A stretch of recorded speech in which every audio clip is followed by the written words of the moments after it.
सबसे पहले मैं मीडिया बंधु का हार्दिक स्वागत, अभिनंदन और वंदन करता हूं कि इस क्रूशियल पीरियड में आपका कैमरा हमारे साथ है और पूरा सहयोग आपका साथ है।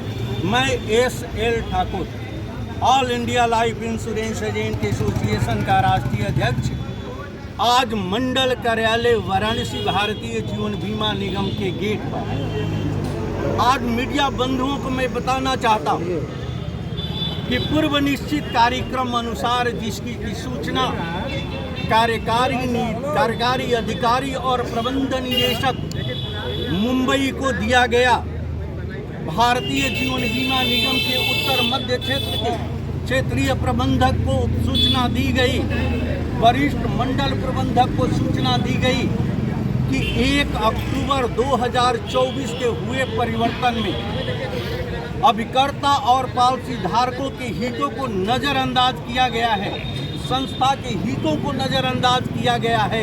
इसे All India Life Insurance Agent Association accept नहीं करता।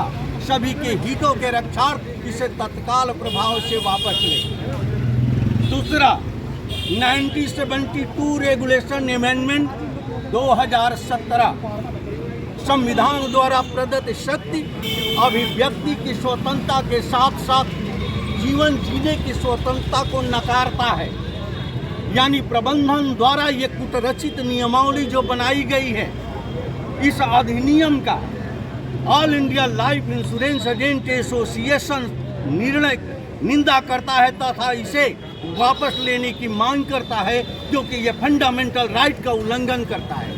मैं कह सकता हूं कि संविधान हमें जीने का अधिकार देता है और इस नियमावली के तहत अभिकर्ताओं के जीने का अधिकार को छीना गया है। छोटी छोटी गलतियों में अभिकर्ताओं का सस्पेंशन होता है, अभिकर्ताओं का टर्मिनेशन होता है और उसके मिलने वाले हित लाभों को जब्त कर लिया जाता है, कमीशन को जब्त कर लिया जाता है। तो कमीशन जब्त होने के बाद जब रोजी रोटी के लिए परेशान अभिकर्ता होता है, मूलभूत आवश्यकता का हनन हो जाता है, यानी सारी जिम्मेदारियां सड़क पर आ जाती है और उसका जीवन जीना दुश्वार हो जाता है।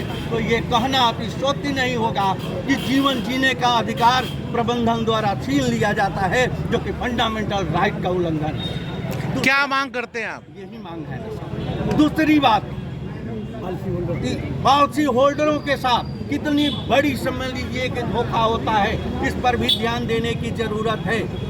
दावे के समय अगर किसी भी तरह का कोई क्लेम होता है, क्लेम होने के बाद पॉलिसियों में छोटी छोटी कमियां निकाल दी जाती है। अगर कमियां थी तो उसका प्रस्ताव को पूर्ण क्यों किया गया? उस प्रस्ताव को पूर्ण करने में अभिकर्ताओं का क्या दोष है? अभिकर्ताओं ने तो साक्षी बन करके परिचय कराया, उसकी जांच किया लाखों रुपए तनख्वाह पाने वाले अधिकारी ने, लाखों रुपया इंसेंटिव पाने वाला अधिकारी ने, लाखों रुपया पुरस्कार वितरण पाने वाला अधिकारी ने, और पास किया उसने। अगर किसी भी तरह की कोई त्रुटि पाई जाती है तो पॉलिसी धारक का पैसा जब्त हो जाएगा, अभिकर्ता को टर्मिनेट कर दिया जाएगा और उसके कमीशन को जब्त कर दिया जाएगा। इसका उल्लंघन नहीं है, समता का उल्लंघन है या नहीं है? जवाब दे प्रबंधन, ये समता का उल्लंघन कि उसी व्यवसाय के आधार पर कमीशन पाने वाले अभिकर्ता को टर्मिनेट किया जाता है, पॉलिसी धारक के हितों को नजरअंदाज करके उसके समस्त हित लाभों को जब्त कर दिया जाता है, और वही लाखों रुपया तनख्वाह पाने वाले अधिकारियों पर ऊपर कोई कृत कार्रवाई नहीं की जाती है। यह समता का उल्लंघन है, संविधान के फंडामेंटल राइट का उल्लंघन है। संगठन इसका विरोध करता है। इसके साथ साथ मैं बताना चाहता हूं आप सभी बंधुओं को, अभिव्यक्ति के स्वतंत्रता को नकार दिया है ये भारतीय जीवन बीमा निगम प्रबंधन ने। 3 अगस्त 2021 को एक सर्कुलर सेंट्रल ऑफिस से जारी होता है और फरमान जारी कर दिया जाता है कि अभिकर्ताओं का दमन होता रहेगा, पॉलिसी धारकों का दमन होता रहेगा, शोषण होता रहेगा, लेकिन आप आवाज़ नहीं उठा सकते हो। अगर आवाज़ उठाओगे तो वो कुटरचित नियमावली के अंतर्गत एजेंसी को सस्पेंड किया जाएगा और बर्खास्त किया जाएगा और तुम्हारे कमीशन को जब्त कर दिया जाएगा। ये अभिव्यक्ति की स्वतंत्रता पर प्रहार है या नहीं है? अगर अभिव्यक्ति के स्वतंत्रता पर प्रहार है, संविधान की धज्जियां उड़ाने वाली तुम्हारी नियमावली है, तो all India Life Insurance Agent association तुम्हारी नियमावली को खारिज करता है और जस्टिस की मांग करता है।